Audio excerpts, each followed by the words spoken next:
Company यहाँ Sanjay place में जिसका ऑफिस था वहां पे क्रिएट की गई। सौरभ पालीवाल ने ये कंपनी क्रिएट की। वो उससे पहले एक रिप्यूटेड कंपनी में सेल परचेज का हेड था। फिर एक दूसरी रिप्यूटेड कंपनी में उसने सेल परचेज हेड का काम किया। उसके बाद उसने अपने दोस्तों के साथ मिलकर ये प्लान बनाया कि एक अपनी कंपनी क्रिएट की जाए, जॉब करने के बजाय अपना बिजनेस शुरू किया जाए।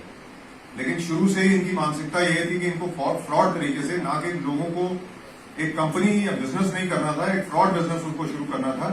तो उनमें डायरेक्टर्स और बाकी चीजें, कुछ डॉक्यूमेंट्स भी फर्जी लगाए, कुछ एग्रीमेंट्स जो इन्होंने किए वो भी फर्जी किए, ताकि बाद में वो अपनी आइडेंटिटी छुपा पाए और छोटे कंसाइनमेंट्स कंपनीज के साथ करके ये ड्राई फ्रूट्स में और मसालों में, स्पाइसेस में ये डील करते थे। और जितने बड़े बड़े होलसेलर्स इनके संपर्क में आए उस कंपनी में जॉब करने के दौरान उसी का फायदा अपने कॉन्ट्रैक्ट्स का उठा के इन्होंने कुछ ट्रेडर्स के साथ पहले छोटे कंसाइनमेंट लिए, उसकी पेमेंट की, फिर अपनी एक हिस्ट्री बनाई बाकी ट्रेडर्स को दिखाने के लिए कि ये जेन्युइन कंपनी है, हम जितना भी देते हैं उसको पे करते हैं प्रॉपरली। और फिर बड़े बड़े कंसाइनमेंट्स बाकी कंपनियों से लेके और अपना लोकेशन बदलते रहे, अपना वेयर हाउस का लोकेशन, अपने मोबाइल नंबर चेंज करना, अपनी प्रोफाइल जो सोशल मीडिया पे उसको चेंज करना, आरओसी में जो प्रोफाइल है उसको चेंज करना।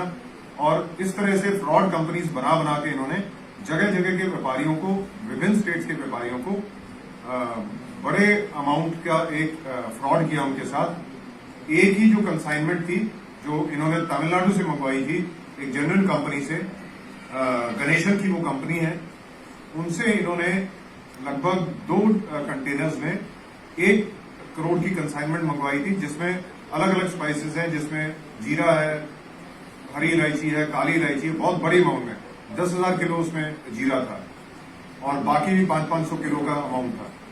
वो जब कंसाइनमेंट यहाँ पे आई 2 तारीख को 1 कंटेनर डिलीवर हुआ, 3 तारीख को 1 कंटेनर डिलीवर हुआ। इनके यहाँ जो यहाँ पे इनका वेयर हाउस है वहां पे डिलीवर हुआ। और जब उसने पेमेंट के लिए कॉल की तो इन्होंने बताया कि हमारे अकाउंटेंट जो है उसको हार्ट अटैक आ गया, मैं हॉस्पिटल से कॉल कर रहा हूँ, अभी पेमेंट नहीं कर पाएंगे, आप हमें इसको अनलोड करने की परमिशन दें।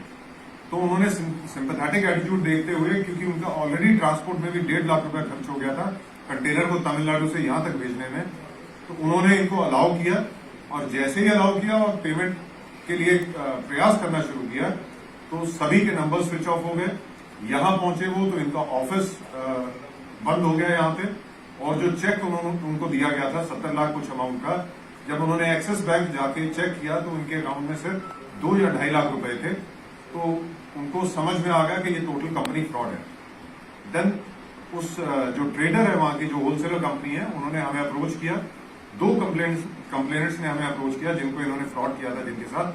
दोनों कंप्लेनेंट्स पे immediately DCP city, ACP Hariparvat और हमारी जो एसओजी टीम है और सर्विलेंस टीम वो एक्टिव हुए। एक्टिव होकर इनके नंबर्स को ट्रेस किया गया, सारे एक्यूज को ट्रेस किया गया। इसमें 6 एक्यूज गिरफ्तार हुए हैं और जो कंसाइनमेंट था वो 100% उसमें रिकवरी हुई है और इनके वेयर हाउस से उसको रिकवर किया गया है। और इनके जो बाकी डॉक्यूमेंट्स हैं उनको भी वेरीफाई किया जा रहा है, इनके जो लैपटॉप्स में या मोबाइल्स में जो इनके पास डिटेल्स हैं, ताकि कितनी और कंपनियों के साथ इन्होंने फ्रॉड किया। अभी तक इनके इंटेरोगेशन में लगभग 100 कंपनीज का हमें पता चला है जो विभिन्न कंसाइनमेंट इन्होंने फ्रॉड तरीके से विदाउट पेमेंट आगे लोगों को सप्लाई किए हैं, आगे बेचे हैं। इनके जितने भी बैंक अकाउंट्स हैं और जितने रिलेटेड बैंक अकाउंट्स हैं उन सबको सीज किया गया है। और अगर इन्होंने कैश में भी कोई चीज परचेज की है तो उसको सस्टेन्ड इंटेरोगेशन के दौरान जो भी इन्होंने कैश में पेमेंट ली है उसका क्या परचेज किया है उसको भी इसमें कॉन्फिस्केट किया जाएगा। और इसके अलावा फर्दर कार्रवाई करते हुए अगर आवश्यकता पड़ी तो 14(1) में भी कॉन्फिस्केट किया जाएगा। इसके अलावा अगर इस कंपनी से और भी जुड़े लोग हैं जो इनसे इंटेरोगेशन में पता चलेगा तो उनके खिलाफ भी सख्ती से कार्रवाई की जाएगी। और मेरा ये भी आग्रह है सब ऐसी कंपनियों से जिनके साथ इस फार्म फ्रेश कंपनी ने कोई फ्रॉड किया है तो कंपनी सामने आए, एफआईआर रजिस्टर करवाएं ताकि फर्दर कार्रवाई इन लोगों के खिलाफ की जाए।